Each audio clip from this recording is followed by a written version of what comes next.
Well, contractually, I gotta wait like a minute before this video can start. What's something I could talk about that lasts really short? What do you guys think about? What do you guys think about the government shutdown?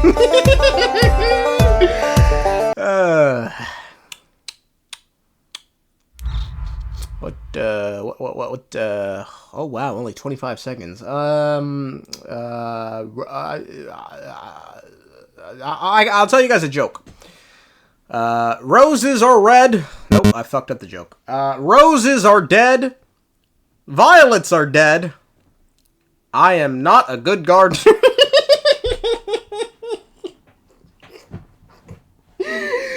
I do make myself laugh. I do find myself to be, Wait a minute yet. Nope. Colors? Folks, recently, some of you might have seen we pulled for E2 Evernight, and as you might have imagined, it went rather well. Oh, for fuck! In the end, it took not just a piece of my soul, but 400 big ones as well, folks. Don't be like me, I'm a fool. But if I wasn't a fool and used today's sponsor, Lootbar GG, a safe and reliable top-up site that offers a 10% discount for new users as well as an 8% discount for returning users, I instead could have saved $70 and only spent $330. That's nearly another $100 pack in savings. Now we're thinking like a degenerate, or better yet, I could have simply used one of their all-in-one and guaranteed packs that guarantees you enough primogems to pull a character at massively discounted prices. To get a code, all you gotta do is just enter your user ID, as well as your region. Yep, that's it. With the new 6.1 update, you can also top up Chronal Nexuses directly on Lootbar, the same trusted service as Genesis Crystals. Quick, secure, and no hassle. And you guys know what rhymes with the word Lootbar GG? Reliable. Tens of thousands of safe reviews, and even vouched for by other creators. I mean, just look at this list. You know, let's throw out some words we think of when we see these names. Pillars of truth. Reliability. Validity. Yep, that's what I see. So folks, what are we waiting for? Head to the description or pinned comment to use my referral link to unlock even more savings. The Abyss is capable of conscious thought. Why? Nicole Rain refuses to show herself. Why? The Doctor has gone off the grid. Why? Shortly before the cataclysm, a massive energy wave rippled through khaenriah. What was it, and why? Tholindis went through a moon gate. What's on the other side? Why? Rerir is now making his second trip through a moon gate. What's he gonna find? Why? What's on the other side of a moon gate? Is it another world? Why? King Irminsul was said to have changed rapidly after succumbing to a power from beyond and meeting the outsider. Why? Someone's been working with Rerir of Solnari Rerir. Who is it, and why? A lot of questions, man. A lot of questions. I haven't had this many questions since I found out I had Alzheimer's. The story starts with us in Nasha Town doing nothing, before our Ratnik scurries on over to us to tell us Flynn's has been looking for us following a series of wild hunt attacks. Upon linking up with Flynn's and friends, we learn Rerir has been absorbing a bunch of Kuvaki all over Nod-krai, which means he's still getting stronger. Given we lost to him the last time, though, we wonder why he's choosing to operate in the shadows. We also wonder what exactly we can do to stop Rerir, given he's already too strong. We split up and decide to go scout some Kuvaki-rich areas Rerir might strike, but don't find him, causing us to regroup, causing us to, well, find him.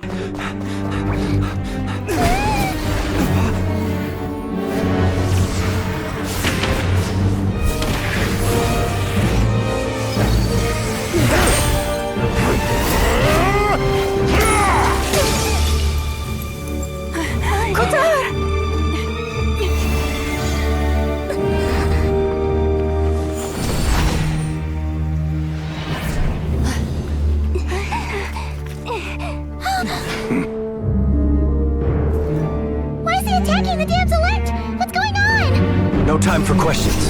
Stop him!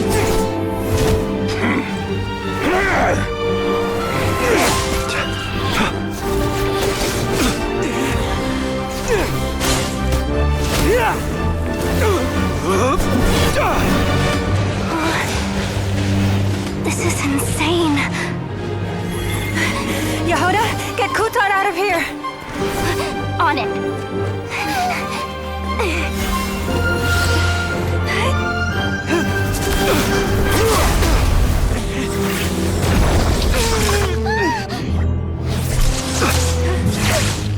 Look where your feeble light has gotten you. Now, you shall plunge into darkness. Tholindis, soon, I will find a way. Watch out.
Columbina why Rerir attacked her. She says she has no idea. We realize it won't be long before Rerir finds where we went, so Columbina says we should run, cause Mr. 10% is no laughing matter. Columbina reveals her teleportation trick requires too much of her already waning power to be used again. As for why her power is waning, she states it's because she has been rejected by the worlds. When asked to elaborate, she states the world itself has been sapping her strength. However, she can still recover bits of her strength by tapping into the moon marrow of other moons, namely the one in our possession being that of the eternal moon's marrow. She then states it'd be a lot faster if we could find the, but is then cut off.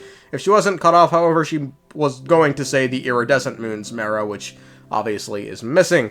Wild Hunt showed up, which means Rerir knows, where we are and is rapidly approaching our location. We fight against time, and before long, Varka appears and takes us to the Knight's headquarters in Nod-krai. Varka reveals he and the boys jumped Rerir at the end of the last quest, but got mollywopped. We catch him up to speed on everything that's happened, and Varka reiterates the fact that an unknown ally not only helped us in the library uncover Rerir's plan, but also shielded Hisi Island, and they've yet to show themselves. This person, again, there's no way it's not Nicole Rain from the Hexen Circle.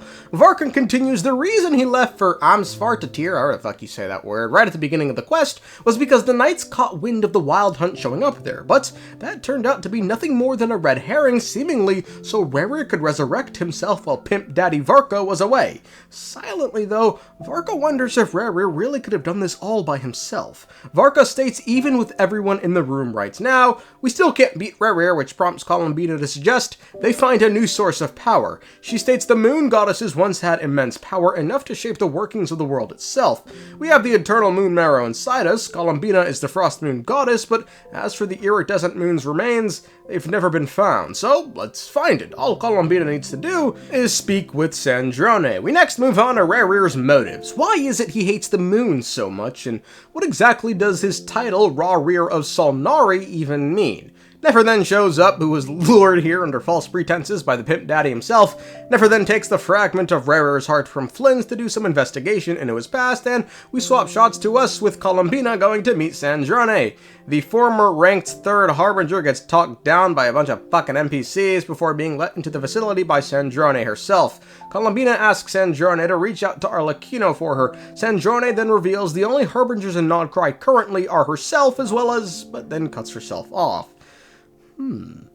Isn't that odd, given the doctor, let's not forget, Mawika told us this slimy bastard is in Nod-krai. He's the whole reason we know about this place, and he's yet to show himself. What a pussy. Columbina then asks Sandrone about tea parties. Look, the only thing I picked up from this entire interaction was there's like a 7,000% chance Sandrone becomes playable. But man, bro, where's the captain, bro? Fuck, bro, he died. Anyway, Sandrone reaches out to Arlecchino, and Columbina tells her to add that Arlecchino can keep the moon marrow for herself. Sandrone then interestingly reveals she has a reason to stay with the Harbingers, which was something Columbina lacked, hence why she left.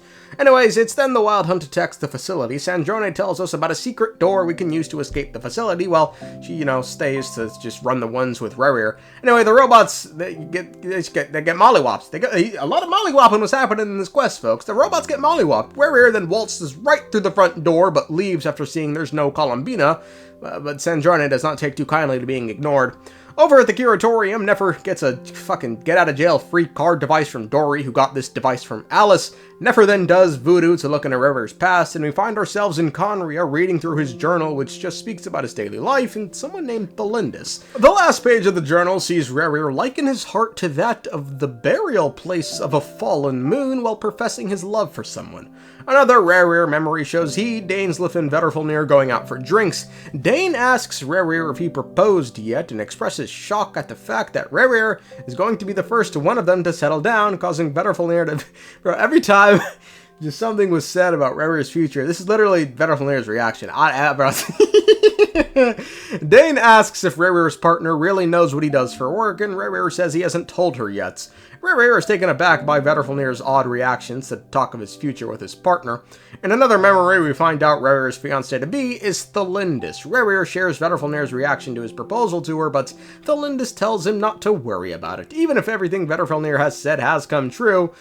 No, with that said, Tholindis has yet to give, Rerir an answer to his proposal, as she needs more time, so you can imagine why he's so fucking stressed. Silently, Rerir thinks about how King Ermin is lost in his research and how he's genociding the Crimson Moon bloodline. A genocide for which Rerir is an executioner for.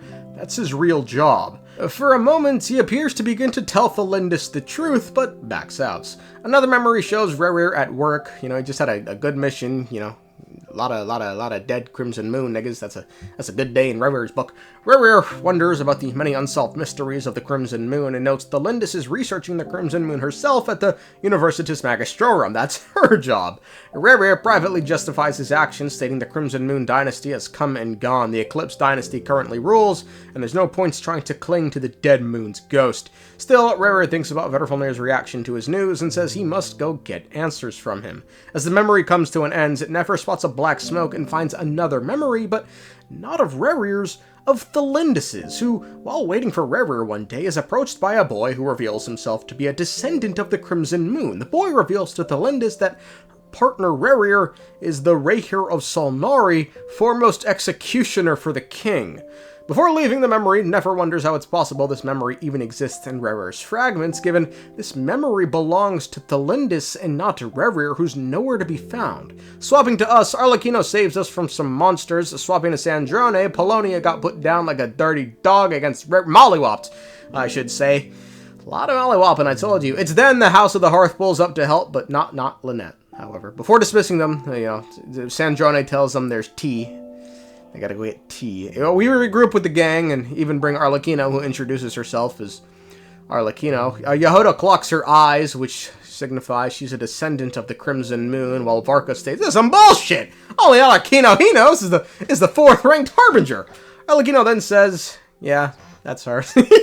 But she's not helping on behalf of the Fatui, but simply for herself. She then reveals she can help Columbina find the iridescent moon's marrow to restore her powers, but Yehuda then too begins to sense some bullshit. She says she'll be frank, then completely skips over the details. Looks like she doesn't want to give away too many secrets after all, but she clearly wants to change the subject. It'd be awkward if I tried to bring it up again now. I guess we'll just have to go along with it. She's the fourth of the Fatui Harbingers after all. One look and you can tell she's not someone you'd want to mess with.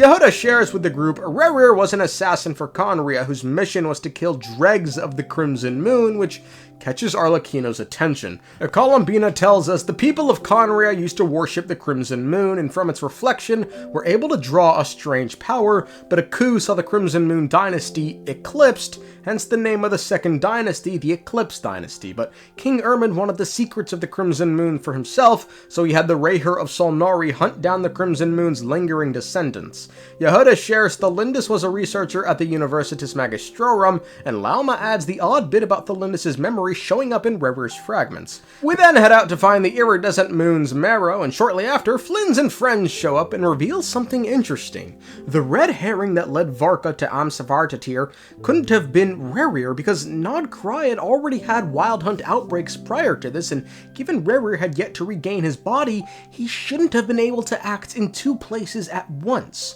So Varka decides to head back with a nefer to Amsavartatir to see if there's anything he missed. Over to us, arlecchino reveals she's a descendant of the Crimson Moon, and then reveals the Crimson Moon is a lie. All it ever was the shattered remains of the iridescent moon fused with the abyss. Thus, Arlecchino's inherent ability to wield her black flame is a combination of the iridescent moon's former power, that being of fire, combined with the abyss. When she uses this power, the abyss takes a piece of Arlecchino, which materializes as the blackness on her hands. Should the corruption reach her heart, she'd lose herself, hence why she doesn't push her powers too far.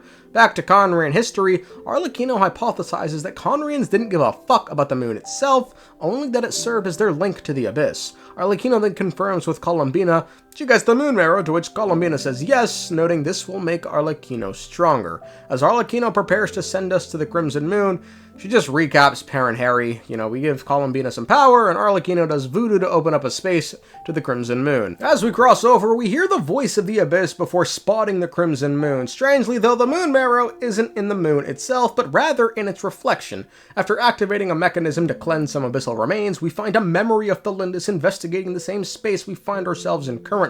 Another mechanism showcases another memory in which Tholindis states the power of the three moons is the key to unlocking something before stating if blank exists, then this madness can be put to an end. After activating the last mechanism, Tholindis coldly states ever since that outsider set foot in Khaenriah, the king has become even more mad. Folks, that outsider should very well be our sibling. Tholindis then states if only there was a way she could get her hands on that outsider. We then head into the moon's reflection and recover the iridescent moon's marrow, contaminated by the abyss. We purify it, and the iridescent moon goddess begins to speak. Is it you? Are you here? Huh? Are you talking to us? At long last, I can see you once more. Our fates have crossed, and I am finally free. She apologizes for lying despite knowing what was to come. She says when the moon shattered, her body was torn apart. As she bids farewell, she's apparently going to speak a name, but is cut off. Columbina states it's likely the iridescent moon goddess mistook her for the original frost moon goddess. We then leave. That's odd. This place looks different than when we came in. Waning moon. Huh? Oh, lifeless damsel. Oh.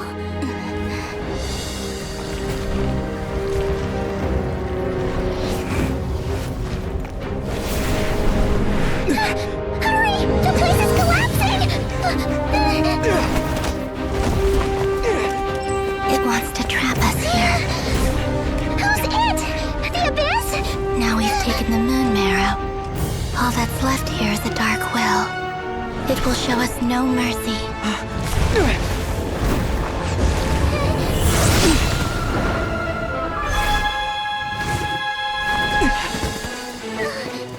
Give it back! The crimson moons! My marrow! My heart!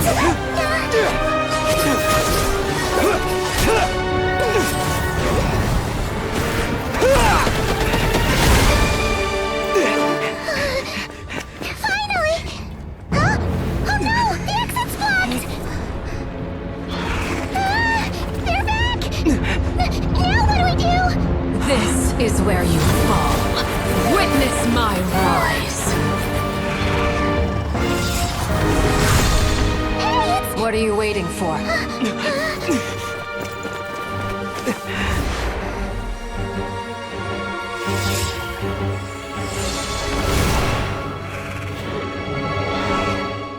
Arlecchino expended a bit too much power due to the Abyss wanting to trap us, but, you know, it is what it is. Her hands are now fused with the Abyss. Columbina then gives Arlecchino the Moon Mirror, and Arlecchino then gives Columbina some power, and interestingly says, Columbina is now at the same power level she was at when she was the 3rd ranked Harbinger, but Columbina states she still doesn't stand a chance against Rerir, which I guess for power scaling's sake makes it sound like 10% Rerir just like absolutely Goomba stomps anyone that isn't a shade at this point, right? Like, what the fuck's going on here?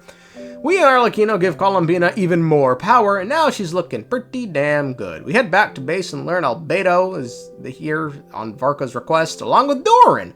Arlecchino escorts Columbina back after they drink tea with Sandrone and then leaves. We head in and find Dane, who says he's in. Yeah, he's in, bro, and so Varka tells Albedo to create chairs. As the saying goes, the enemy of my enemy is my friend. Mr. Dainsleif, there's a seat with your name on it. Though, I can't promise the same for everyone else. Hey, Albedo, think you can rustle up a couple more chairs? After all this time apart, Grandmaster Varka's first order is to rustle up a couple more chairs. I've missed this. Is he being sarcastic? Lauma then loses a fight against Flins to go fetch Nefer. Once Nefer shows up, Dane states he'd like to commission her to look into the Rerir of Solnari. Nefer says no because she's racist to Khaenriahs. Dainsleif reveals his name is Dainsleif and he was once friends with Rerir. He reveals the sinners were driven simply by desire and the Abyss exploited this in each of them, leading to their downfall and tearing Khaenriah apart. The visionary, Vedifenir, who wished to foretell the future. The wise, Haroptatir, who sought limitless knowledge. Gold, Rhine-daughter, who desired to create life. The foul, Surtologi, who pursued supreme strength. And last, but not least, Rerir of Solnari, Rerir, Ravager of the Moon. Dane says Rerir is the most mysterious to him as he's never had grand ambitions, so what happened that night he became a sinner? Nefer becomes the greatest character in this game that has ever been existed ever when she does something the Traveler or fucking no one else has ever done, which is ask a follow-up and clarifying question wondering what exactly it means for the Abyss to tempt the sinners.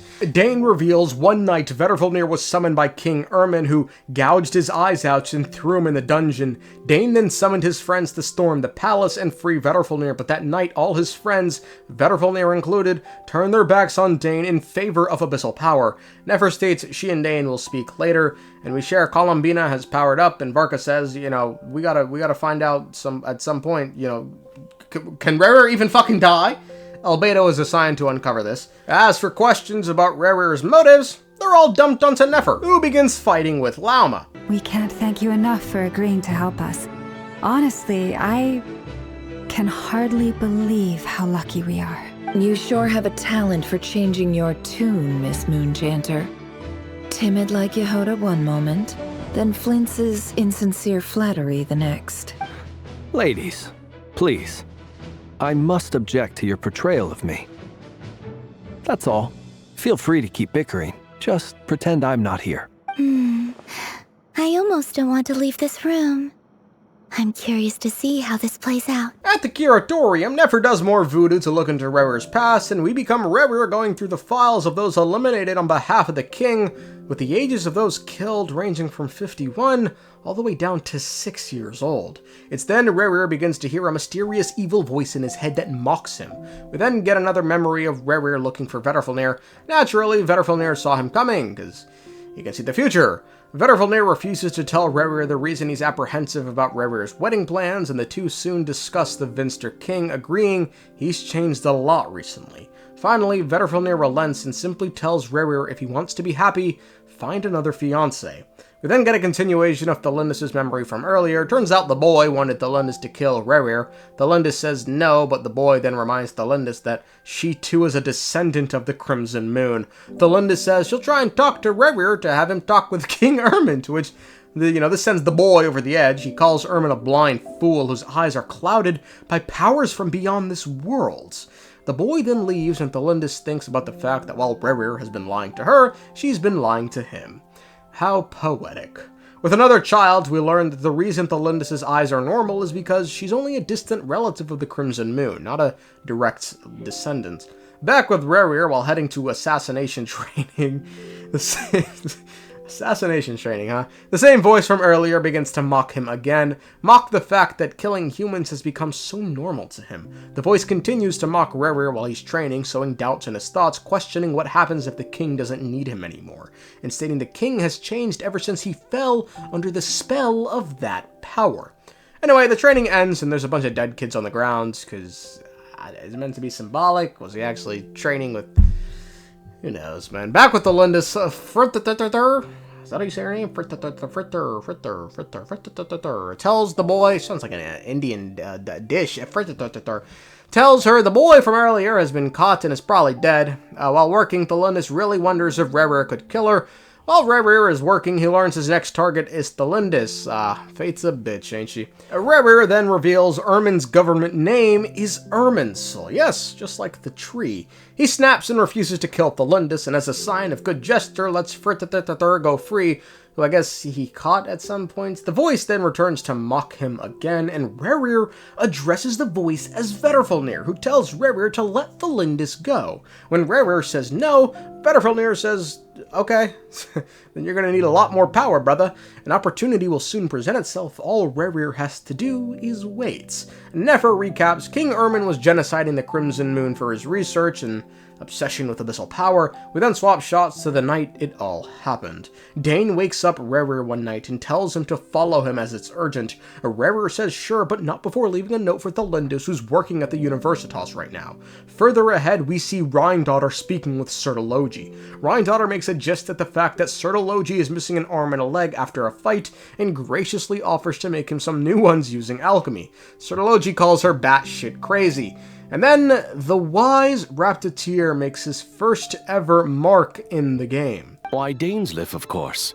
He invited me. Please, cast aside your apprehensions, Miss Rhindaughter. Whatever the rumors may say, I am but a humble servant of the king, and I can assure you he affords me no greater convenience than he does you. Well, the Universitas Magistrorum won't stop fawning over you, so at least some of the rumors must be true. You're clearly doing well for yourself, so drop the humble servant act. It endears you to no one. You're president of the Universitas Magistrorum, the chief royal mage known as the Wise by royal appointment, and by far the most favored among the 4 pillars of khaenriah. Vice President Veit doesn't even try to hide his envy when he sees you. My success is the product of hard work and good luck. It's as simple as that. Dane then shows up with Rerir and reveals to all the king has gouged out Vedrfolnir's eyes and thrown him in prison. Rhindaughter states that's odd, given the king's 2 most trusted allies were Vedrfolnir and Raptatir, who, he just says, no, well, hold on, bitch, I simply tell the king whatever the fuck he wants to hear. Rhindaughter calls him a snake, and Dane says they gotta go storm the palace. Rerir is unsure of all this and simply wants the king to pardon Tholindis for the crime of being a crimson... This is khaenriah, by the way. The gods destroyed khaenriah! Fucking race assassination. Speaking of Tholindis, at work, Tholindis has managed to draw 2 conclusions about Moon Marrow. They stem from a god's power, and they serve as a portal to an unknown location. They're in essence gateways. Opening the gate requires a specific power, while maintaining it requires enormous amounts of power. Tholindis then notes she's the last researcher on the Crimson Moon project, as everyone else has been shifted to abyssal research. Tholindis states she very much wants to see the worlds beyond the gateway. Tholindis then gives Frithithur a piece of the moon and tells her to keep it safe, and if she does that, then in the future, everyone will see a red moon. Now, isn't that odd, given the day khaenriah fell, there was said to be a red moon. Anyway. And then, just like swears an allegiance to the Crimson Moon, back with the sinners, they appear to have made it to the palace gates, so Rerir heads to free Vedrfolnir. After finding him, Rerir asks Vedrfolnir what he prophesies that made the king so angry. Vedrfolnir says he simply gave the king a warning that if he continues on his obsessed path with the abyss, khaenriah will fall. Vedrfolnir reveals after he got stabbed he can no longer see the future, but now he can. What the fuck? This will be the beginning of a new chapter. There are many men encouraged in this world, but Rerir is not one of them. He's only here for selfish reasons. Rerir says, "You're damn straight, you rat. Now tell me what the fuck happens between Tholindis and I." And Faded says, "It doesn't matter what Rerir does, his fate doesn't care." Then Rerir says, he knows Faded has been speaking in his head for quite a while now, telling him to seek power. Faded is confused at first, but then begins laughing maniacally, expressing joy at the fact that someone else hears it too. Faded says maybe the two of them aren't so different after all, and tells Rerir that no matter what, he must persevere. If he truly seeks a never-ending story with Tholindis, he must continue living. Rerir then frees Faded, and it's then a wave of energy ripples throughout the entire kingdom, and Faded tells Rerir to go to the Universitas. Rerir sprints over while Faded... Fuck, all these fucking complicated ass fucking names, bro! God damn! Ved says they will be seeing each other very soon. While en route, Rerir runs into Rift Wolves and doesn't know whether to blame Rhine-daughter or the Universitas. Tholindis is trapped in her office until a light shines behind her. What's that? Rerir! So the rumors about your work are true. What? No! Listen, something happened at the palace tonight. We have to leave! You don't need to lie to me anymore. What do you mean? I know why you're worried, and I will respect the decision you've made. But it's okay, because I found a solution. I know how to end all this. You can have it back. The normal life you so desire. But until then, I'm afraid our wedding will have to wait. Tholindis? No, don't do it! Tholindis! Tholindis!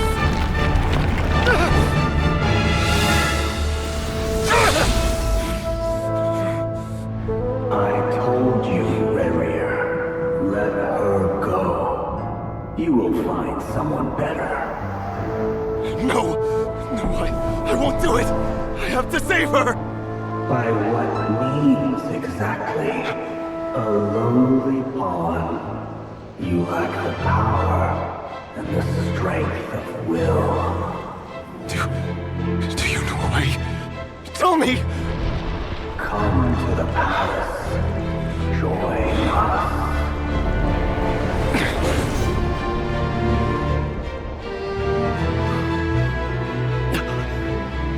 Rerir, thank goodness we...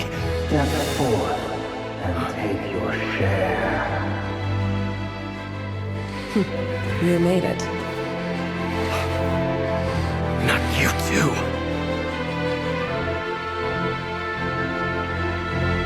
Hatred or grief, despair, desire. We all have our own.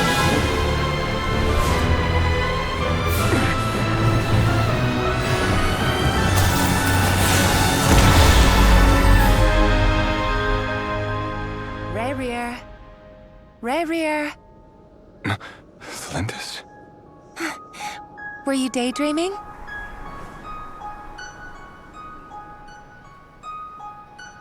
You still remember, Rerir? That question you asked me a couple of weeks ago? Oh. You mean the proposal? Yeah. I'm wondering, where do you think would be a good place to discuss it? Maybe in the garden? Or were you thinking a fancy restaurant? It's your choice.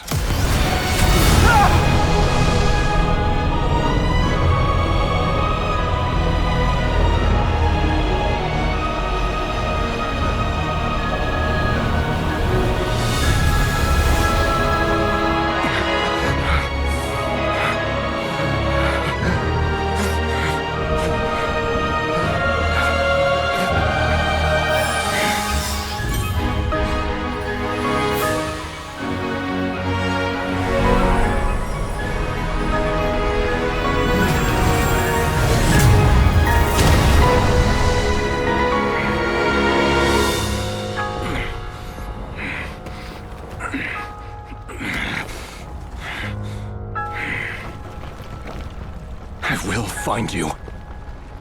And then, you can give me your answer.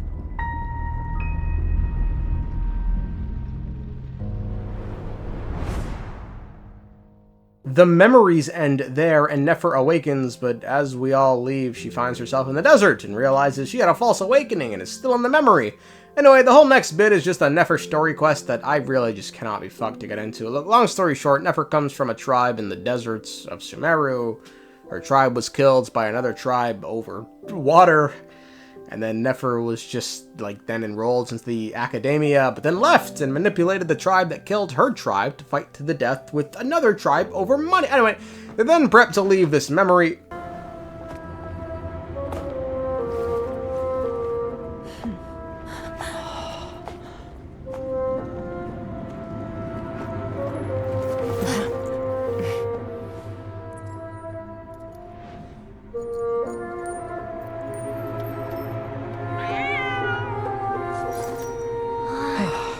It's just Ashru. So, all is well?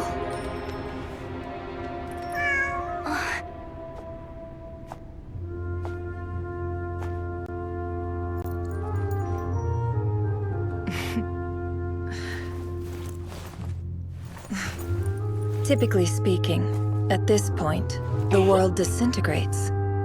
Then we find ourselves back in the outside world. Besides, these are my memories. There's nothing to fear. You're sure? Of course. It's almost over.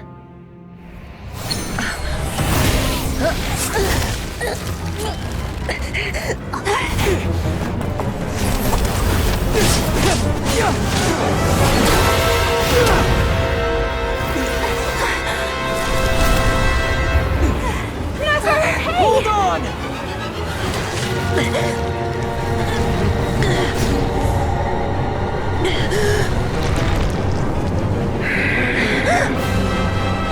Knowing too much is always a death sentence.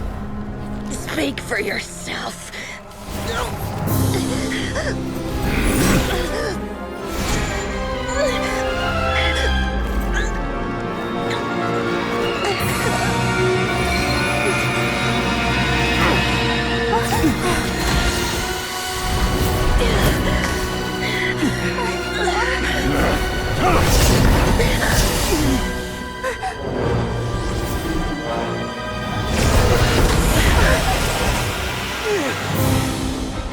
How repulsive.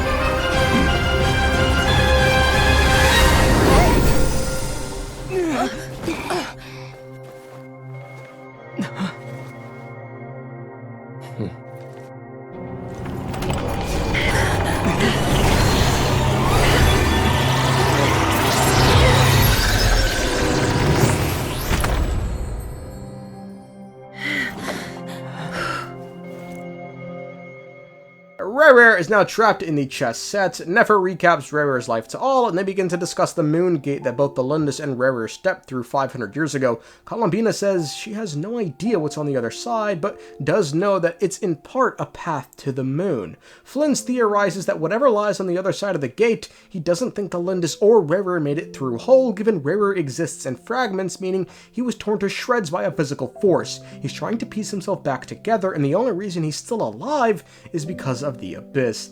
Dane then says some pussy shit, and later Varka says the chess set will not hold Rerir forever. 2 days, actually. That's all they've got.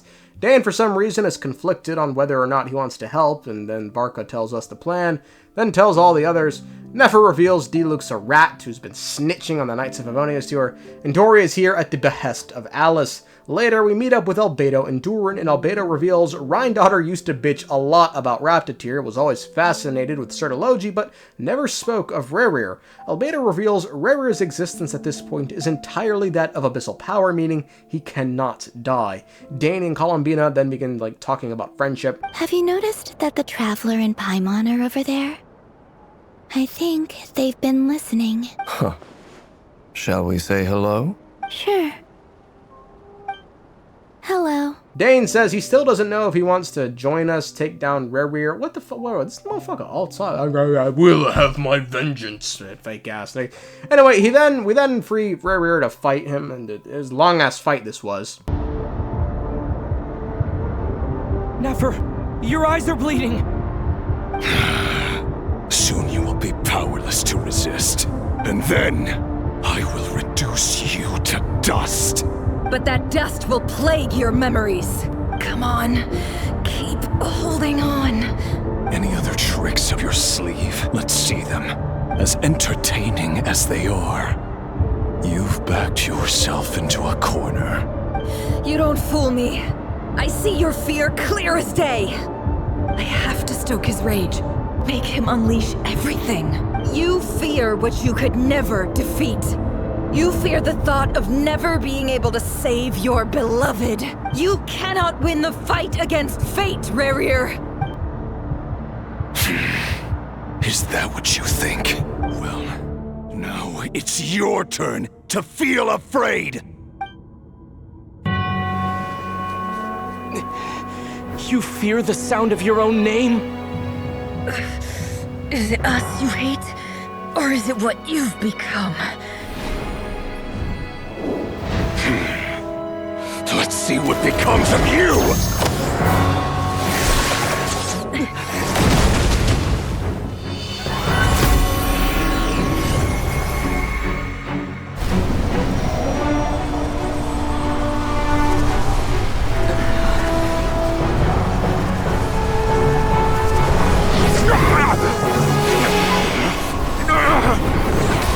What's happening? That power. I've seen it before!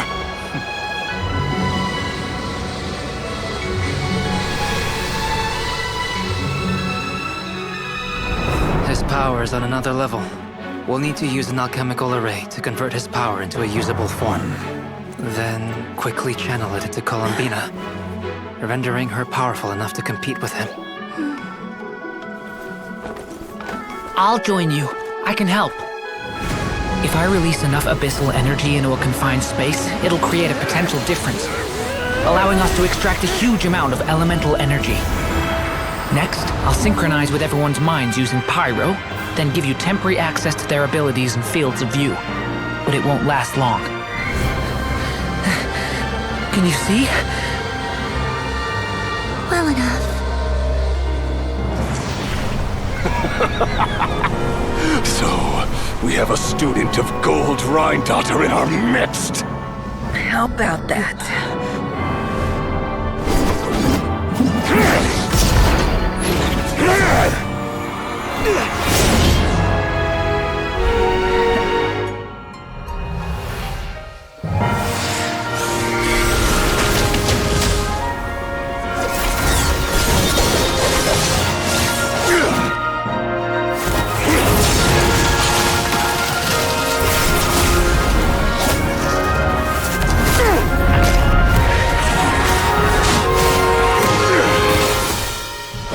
You use my own power against me? Just like how you stole Kuvaki. Look familiar?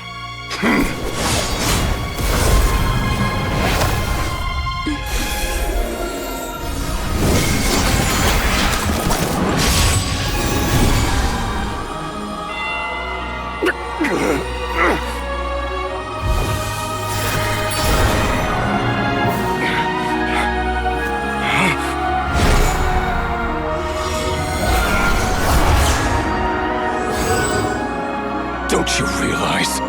You don't have the power to hold that gate open! I don't, but someone else does.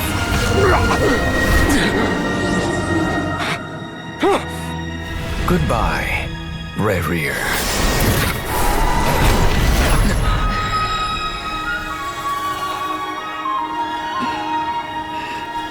We won.